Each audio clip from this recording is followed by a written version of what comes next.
Hello and welcome to the episode 268 of What a Fab Day.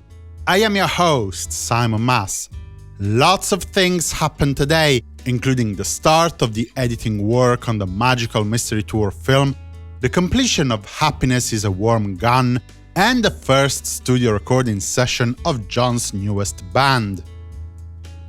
On the 25th of September 1960, the Beatles, with Pete Best on drums and Stu Sutcliffe on bass, performed another 6 hours at the Indra club in Hamburg, West Germany, for their first residency in town. In 1961, the Beatles, now a quartet with Paul McCartney taking the place of Stu Sutcliffe, performed a lunchtime gig at the Cavern Club in Liverpool, the 40th in their career.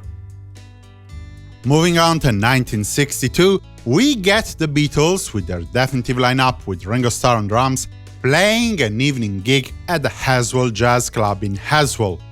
They were advertised as the North of England top rock combo.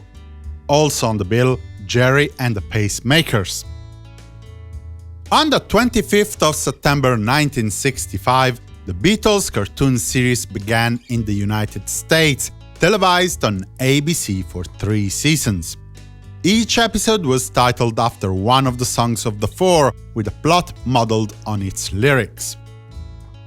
1967, with the filming of Magical Mystery Tour concluded, the production, that is the Beatles and Paul McCartney in particular, had thought that 1 week would have sufficed to edit all the footage down to a feature-length release, booking the Norman's Film Productions cutting room in London and the help of Roy Benson, who had already worked on the A Hard Day's Night film. Benson received the help of Paul McCartney plus that of 1, 2, or all the 3 other Beatles, depending on the day. Allegedly, there were problems with the editing because Paul wanted the scene cut one way, while John Lennon often demanded a recut because he disagreed with him.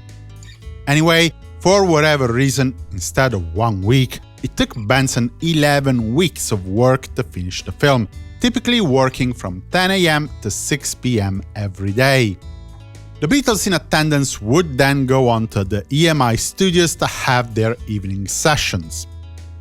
Tonight, for example, the Beatles worked in Abbey Road between 7 PM and 3 AM, recording the rhythm track of The Fool on the Hill in 3 takes, following that with some of the dubs, Ringo's drums and Paul's lead vocals and recorder. The session was concluded with a rough mono mix of the song, which can be heard on the Anthology 2 album. In 1968, the work on Happiness is a Warm Gun was completed between 7:30 PM and 6 AM in Abbey Road. The session started with the edit that created the rhythm track of the song, with a fusion of take 53 and 65 that can be heard after 1 minute 34 seconds of the released version of the piece. After that, the band tackled the necessary overdubs to complete the song. John's lead vocals, the Bang Bang Shoot Shoot backing vocals by John, Paul and George, more snare drum and hi-hats, bass, organ, piano, tambourine and the tuba allegedly played by Paul McCartney. Tuba, organ and piano were left out from the final mix. Talking about mixing, 2 mono mixes were completed before the end of the session. Before the end of this session, let me tape my call to action. At the end of the episode, head to www.simonmas.com/support to see how you can help this community of ours to grow, and how you can acquire the extended deluxe version of this podcast, thanks to the NFT technology. Thank you for being fab! Lots of things happened on the 25th of September 1969. For a start, John Lennon arrived at the EMI studios at 10 AM, working until 1:45 PM with engineer Jeff Emerick to mix down the audio of the Plastic Ono Band concert in Toronto.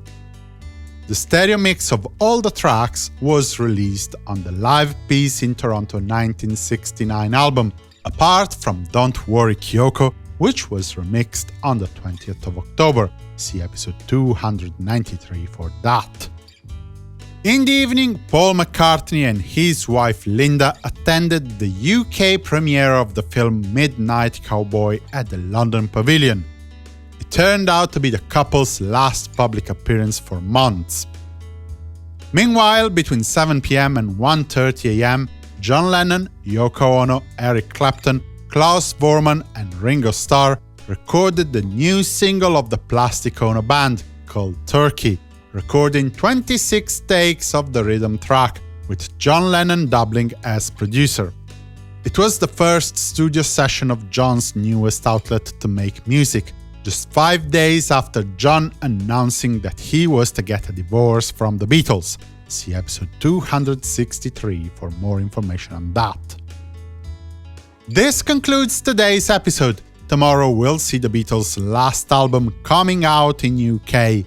For the moment, I wish you a good day and a fab continuation. Simon Mas, music you love.